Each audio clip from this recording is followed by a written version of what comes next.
Top US official says deal with Iran to reopen the Strait of Hormuz could be struck within days, sending oil prices tumbling on hopes of restored shipments through the vital waterway.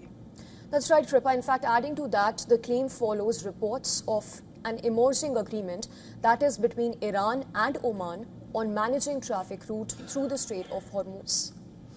It was while speaking to CNBC that US Secretary Scott Bessent said, and I quote, "There is a chance that we may have a deal in the coming hours." He claims, his claims echoed President Donald Trump's. Iran has denied, however, negotiations with Washington, even as Trump insisted that they were happening.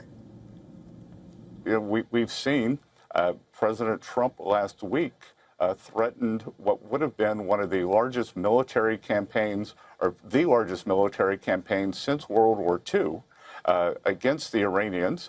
And now because of that, we are in talks with the Iranians. And I think there is a chance we may have a deal today or tomorrow to open the strait and move towards a more normalized position in this conflict. Qatar, one of the key mediators, confirmed that diplomatic efforts are ongoing and draft proposals are circulating, but noted that no direct US-Iran talks are currently planned.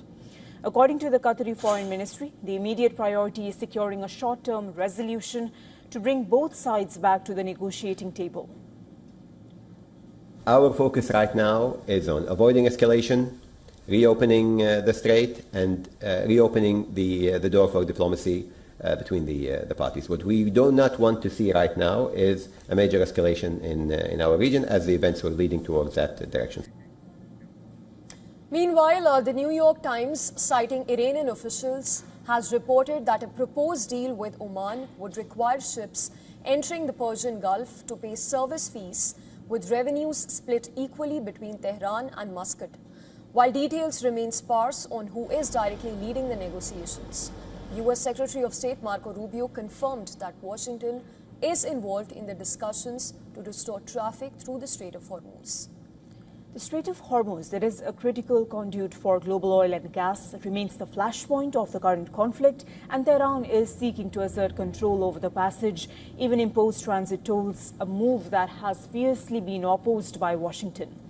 Maritime traffic through the choke point remains severely disrupted, with only 22 vessels reported transiting on August 3, half of which were operating dark without tracking data.